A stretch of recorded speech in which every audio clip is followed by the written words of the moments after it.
আসসালামু আলাইকুম। সংবাদে আপনাদের সবাইকে স্বাগতম জানাচ্ছি আমি নুসরাত। শুরুতেই সংবাদ শিরোনাম। চুরি হওয়া পাথর উদ্ধারে যৌথ বাহিনীর অভিযান শুরু। ১২,০০০ ঘনফুট পাথর উদ্ধার। সিলেটের কোম্পানীগঞ্জ উপজেলার জনপ্রিয় পর্যটন কেন্দ্র সাদা পাথর থেকে চুরি হওয়া পাথর উদ্ধারে জেলা প্রশাসন বিশেষ অভিযান শুরু করেছে।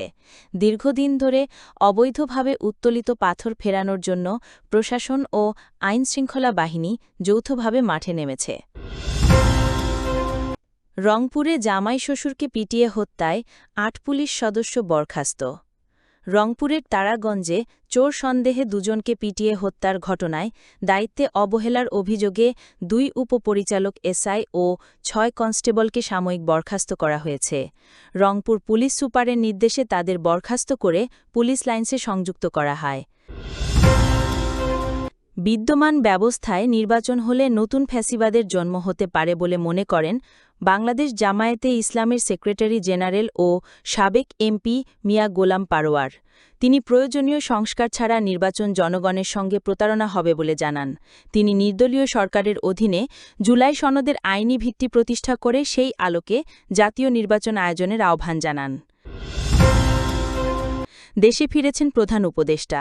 ৩ দিনের রাষ্ট্রীয় সফর শেষে মালয়েশিয়া থেকে দেশে ফিরেছেন প্রধান উপদেষ্টা প্রফেসর মোহাম্মদ ইউনুস।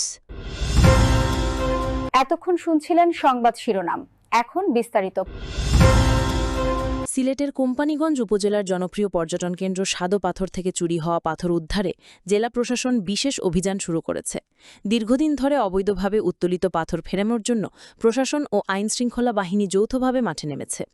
বুধবার ১৩ আগস্ট রাত ১২টার পর থেকে এই অভিযান শুরু হয়। ইতোমধ্যে ধলাই নদীর তীরবর্তী সাদা পাথর এলাকা থেকে প্রায় ১২,০০০ ঘনফুট পাথর উদ্ধার করা হয়েছে। উদ্ধারকৃত পাথরগুলো পুনরায় নদীতে ফেলে দেওয়া হচ্ছে। জেলা প্রশাসনের পক্ষ থেকে জানানো হয়েছে, চুরি হওয়া সব পাথর ফেরত না আসা পর্যন্ত অভিযান চলবে। পাশাপাশি পাথর চুরির সঙ্গে জড়িতদের শনাক্ত করে আইনগত ব্যবস্থা নেওয়া হবে। সিলেট মহানগর পুলিশের উপকমিশনার সাইফুল ইসলাম বলেন, প্রশাসনের সঙ্গে সম্পূর্ণ সমন্বয় রেখে অভিযান চালানো হচ্ছে। সাদা পাথরের প্রাকৃতিক সৌন্দর্য রক্ষা ও অবৈধ উত্তোলন বন্ধ করাই মূল লক্ষ্য। যারা জড়িত তাদের বিরুদ্ধে জিরো টলারেন্স নীতি অনুসারে কঠোর ব্যবস্থা নেওয়া হবে।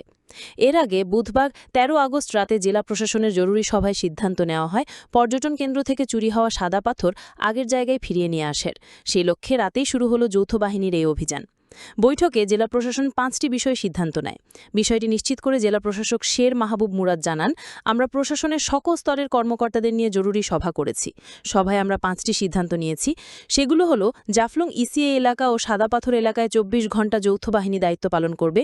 গোয়াইনঘাট ও কোম্পানীগঞ্জে পুলিশের চেকপোস্ট যৌথ বাহিনীর সহ সার্বক্ষণিক দায়িত্ব পালন করবে। অবৈধ ক্রাশিং মেশিনের বিদ্যুৎ বিচ্ছিন্ন সহ বন্ধ করার জন্য অভিযান চলমান থাকবে। পাথর চুরির সঙ্গে জড়িত সকলকে চিহ্নিত করে গ্রেফতার ও আইনের আওতায় নিয়ে আসা হবে এবং চুরি হওয়া পাথর উদ্ধার করে পূর্বের অবস্থানে ফিরিয়ে নিতে হবে। এদিকে বুধবার দুপুরে দুর্নীতি দমন কমিশন সমন্বিত জেলা কার্যালয় সিলেটের উপপরিচালক রাফি মোহাম্মদ নাজমুস সাদেতের নেতৃত্বে ৫ সদস্যের একটি টিম সাদা পাথর এলাকা পরিদর্শন করে। পরিদর্শন শেষে তিনি জানান, যাদের সংযোগসী নির্বিচারে পাথর লুট হয়েছে তাদের চিহ্নিত করে তদন্ত রিপোর্ট কেন্দ্রীয় কার্যালয়ে পাঠানো হবে।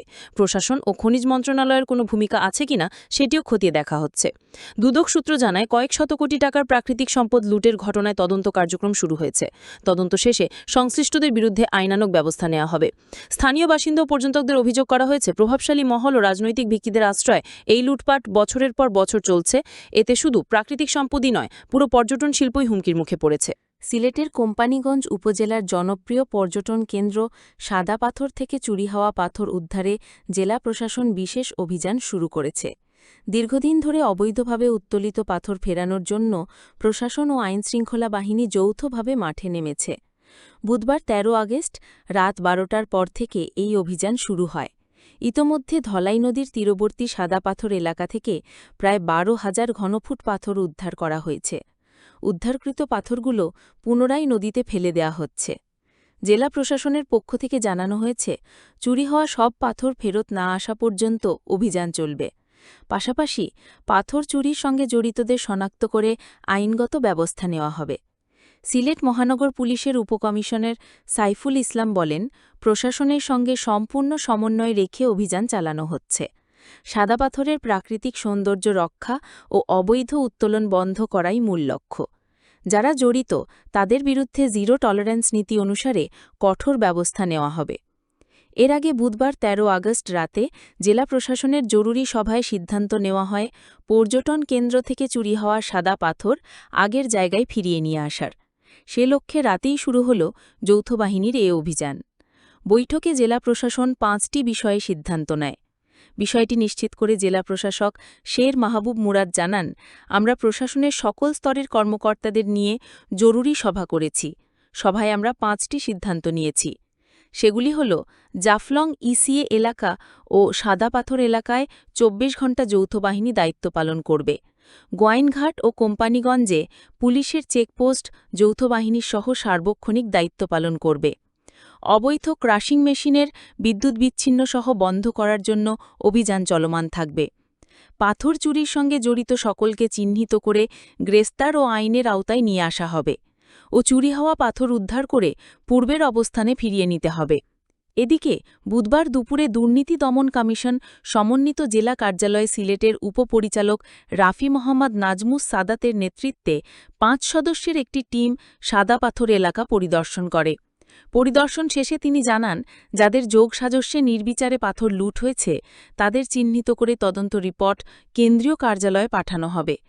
প্রশাসন ও খনিজ মন্ত্রণালয়ের কোনো ভূমিকা আছে কিনা সেটিও খতিয়ে দেখা হচ্ছে। দুদক সূত্র জানায়, কয়েক শত কোটি টাকার প্রাকৃতিক সম্পদ লুঠের ঘটনায় তদন্ত কার্যক্রম শুরু হয়েছে। তদন্ত শেষে সংশ্লিষ্টদের বিরুদ্ধে আইনানুগ ব্যবস্থা নেওয়া হবে। স্থানীয় বাসিন্দা ও পর্যটকরা অভিযোগ করেছেন, প্রভাবশালী মহল ও রাজনৈতিক ব্যক্তিদের আশ্রয়ে এই লুটপাট বছরের পর বছর চলছে। এতে শুধু প্রাকৃতিক সম্পদ নয়, পুরো পর্যটন শিল্পই হুমকির মুখে পড়েছে। বাংলাদেশ জামায়াতে ইসলামী সেক্রেটারি জেনারেল ও সাবেক এমপি মিয়া গোলাম পরোয়ার বলেছেন, বিদ্যমান ব্যবস্থায় নির্বাচন হলে নতুন ফ্যাসিবাদের জন্ম হতে পারে। প্রয়োজনীয় সংস্কার ছাড়া নির্বাচন জনগণের সঙ্গে প্রতারণা হবে।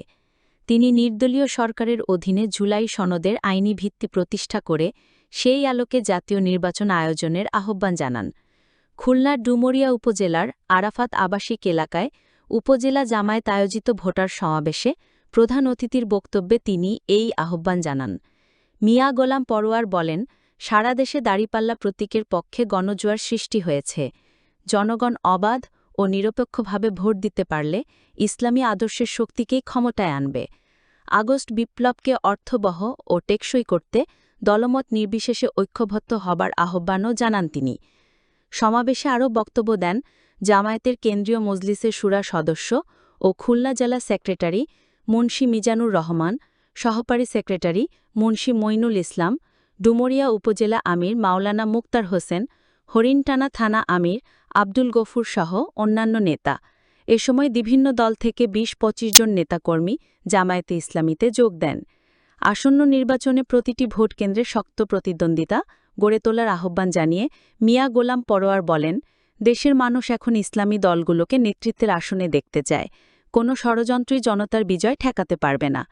তিনি আরও বলেন, জুলাই জাতীয় সনদ প্রণয়ন ও আইনি ভিত্তি প্রতিষ্ঠা ছাড়াই নির্বাচনের তফসিল ঘোষণার অর্থ হবে অন্তর্বর্তী সরকারের সংস্কার কার্যক্রম ব্যর্থ করা। নির্বাচন কমিশন ও প্রশাসনের সর্বস্তরে নিরপেক্ষতা নিশ্চিত করার উপরও তিনি জোর দেন। এর আগে তিনি রায়ের মহল, পূর্ব বিলপাবলা ও খানজাহান থানা কার্যালয়ে অনুষ্ঠিত পৃথক সমাবেশেও প্রধান অতিথি হিসেবে বক্তব্য দেন। সমাবেশে বক্তারা দুর্নীতি, বৈষম্য ও ফ্যাসিবাদমুক্ত গণতান্ত্রিক রাষ্ট্র ব্যবস্থা প্রতিষ্ঠার উপর গুরুত্বারোপ করেন। ৩ দিনের রাষ্ট্রীয় সফর শেষে মালয়েশিয়া থেকে দেশে ফিরেছেন প্রধান উপদেষ্টা প্রফেসর মোহাম্মদ ইউনূস। বুধবার ১৩ আগস্ট বাংলাদেশ সময় রাত ৯:১০ তাকে বহনকারী বিমান হজরত শাহজালাল আন্তর্জাতিক বিমানবন্দরে অবতরণ করে। প্রধান উপদেষ্টার প্রেস উইং থেকে এ তথ্য জানানো হয়েছে। এর আগে মালয়েশিয়ার স্থানীয় সময় সন্ধ্যা ৭:৩০টায় কুয়ালালামপুর থেকে ঢাকার উদ্দেশ্যে যাত্রা করেন ড ইউনূস। গত ১১ আগস্ট মালয়েশিয়ার প্রধানমন্ত্রী আনোয়ার ইব্রাহিমের আমন্ত্রণে প্রধান উপদেষ্টা দেশটি সফর করেন। ওই দিন স্থানীয় সময় সন্ধ্যা ৭:৫০ কুয়ালালামপুরে পৌঁছান ড ইউনূস। সফরকালে তিনি মালয়েশিয়ার প্রধানমন্ত্রীর সঙ্গে দ্বিপাক্ষিক বৈঠকের পাশাপাশি একাধিক উচ্চ পর্যায়ের বৈঠকে মিলিত হন।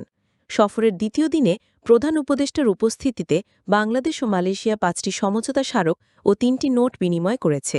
এর মধ্যে রয়েছে প্রতিরক্ষা বিষয়ক সহযোগিতা, এলএনজি ও পেট্রোলিয়াম সরবরাহ ও অবকাঠামো নির্মাণসহ জ্বালানি সহযোগিতা, Bangladesh Institute of International and Strategic Studies BIISS এবং Institute of Strategic and International Studies Malaysia এর মধ্যে সহযোগিতা, Bangladesh Malaysia Chamber of Commerce and Industry BMCCII ও চিপ নির্মাণ প্রতিষ্ঠান মিমোস MIMOS এর মধ্যে সহযোগিতা এবং বাংলাদেশের শীর্ষ ব্যবসায়িক চেম্বার FBCCI এর সঙ্গে মালয়েশিয়ার ব্যবসায়িক চেম্বারের মধ্যে সহযোগিতা বিষয়ক স্মারক।